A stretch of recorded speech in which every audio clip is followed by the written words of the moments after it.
morning, everyone. We are the Group 8 and we have the lesson 12, which is the historical negationism. When we talk about historical negationism, we have the key concepts, which is the revisionism, negationism, radicalization, crony, and chronicism.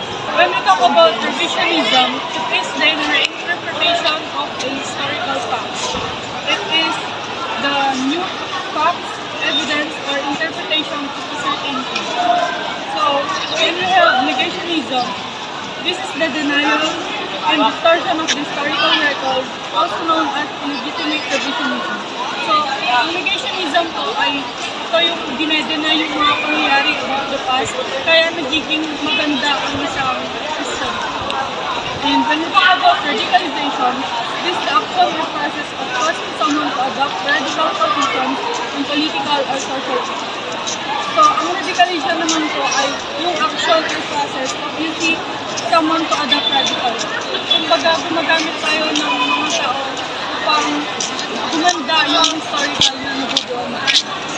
Pag President Clinton naman, it is the appointment of friends and associates to positions of authority without regard for ay, yung pag-crony, kumbaga, yung malapit ka lang sa paanan ng gobyerno.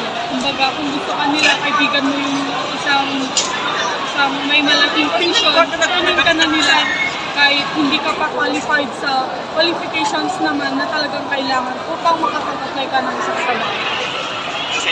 Studying history helps country misinformation and desertion. This lesson examined three historical cases of revisionism: Rizal's fake poem Marcos Tadhana Project and Javida Masakwe Daniel. It aims to be a more critical of historical claims presented online. Sa aking mga kabataan, the Rizal's famous work Fluid Revolution. He was a genius speaking multiple languages and proficient in arts and science. He wrote a Tagalog poem at age 8, stating ang hindi magmahal sa sariling wika, higit pa sa hayop at malansang isda. However, scholars have proven that Rizal could not have written it at any point in his life. Historian Ambeto Campo noted in 1991 that the original manuscript of Rizal's poem is missing. Despite his documentation of his life, Rizal must have given or reflection to the poem in his letters and friends and family. In 2002, Rizal scholar Neil Ocampo argued that Rizal could not have written the poem because it included the word kalayaan. In an 1886 letter to his brother Pasiano, Rizal was shared that while he was translating a story from German to Tagalog, he lacked many words, one of which was Freiheit or liberty. The Tagalog word kaligtasan cannot be used because this means that formerly he was in prison, slavery, or etc. Sinasabi doon na ang kalayaan daw is formerly parang yung nasa prison or yung nakakulong, yung dun yung sinasabi nilang kalayaan noon. Pero pinapahiwatig dito na magulo pa ang wika noong mga sinaunang araw. Pero nag-declared ang committee na Tagalog ang basehan ng ating pambansang wika noong 1936. Si Neil Ocampo nag-argued na sinabi yung mga sinulat ni Rizal ay kulang or may ibang mga meaning. Yun po. Marcos and history.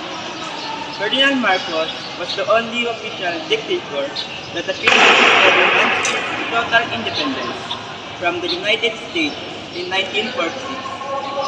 His dictatorship was consolidated when he declared martial law in 1972. In the first few years, Marcos' justification from such dictator was the escalating threat of communism.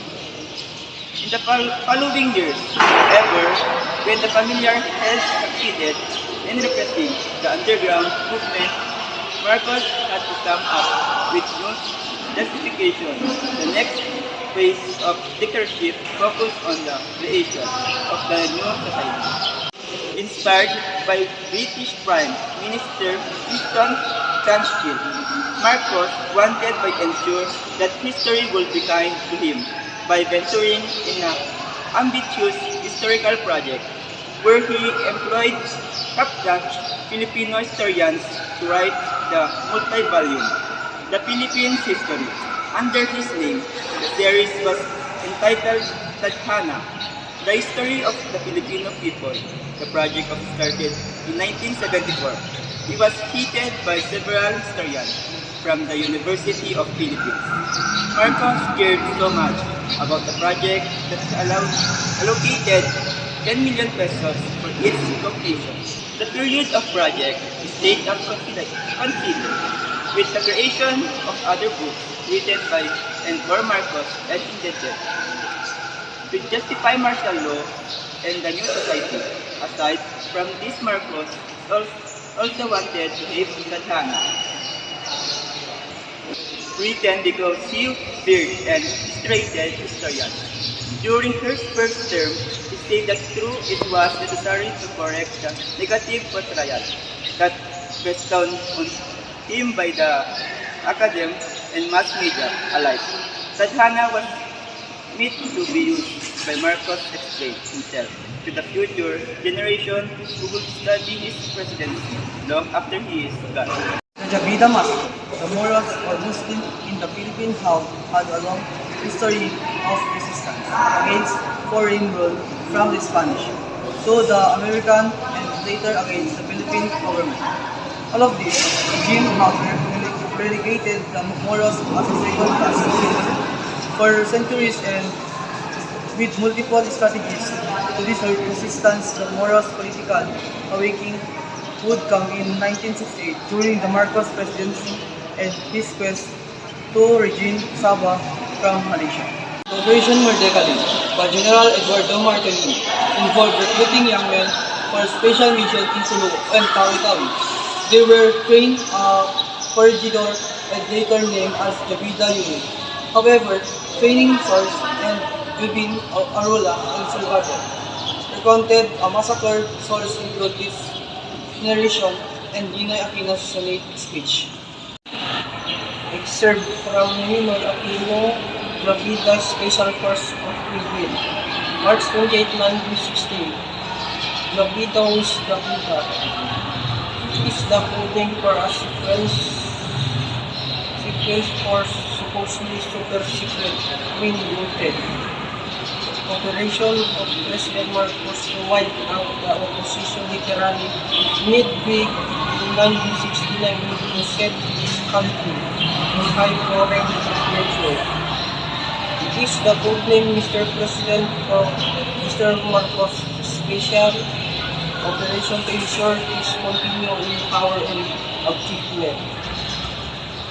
Territorial gains is an operation so craft in fantasy in Kansas that are told unwritten to make believe except the facts and the figures the personages are on there. I say imperfect because until now I have not heard of anyone who complained about anybody being massacred in Corridor. No one, the only one who appeared as a member was supposedly Muslim. Training in Corridor was the fellow who swam across Corridor to Cavite, which was the invasion of Montano and Ninoy Aquino. We were dealing with separatism in Mindanao. We were dealing with a very strong unionist party. We were dealing with the onset of drug menace in the country. We were dealing with political warlords over the land and the high criminality in the land. Jabida Massacre was the yellow first boots. Fake news plus Sabah covered plans to foresee if there was any feeling was of President Marcos take over Sabah over which we had and continue to have legitimate claims under international law, but which Malaysia arrogantly ignored and continues to ignore the episode. Only refer the utter lack of nationalism, the fierceness of the Liberal Party and its most articulate leader, Benigno Aquino Jr., to advance their political ambition. Our lesson summary is the historical negationism. Rizal's did not write sa aking mga kabata. Ferdinand Marcos has a clear understanding of the role of history. Initial argument of the Rabida incidents. Again, we are the Group 8, and that was our understanding about the Lesson 12. Thank you and God bless.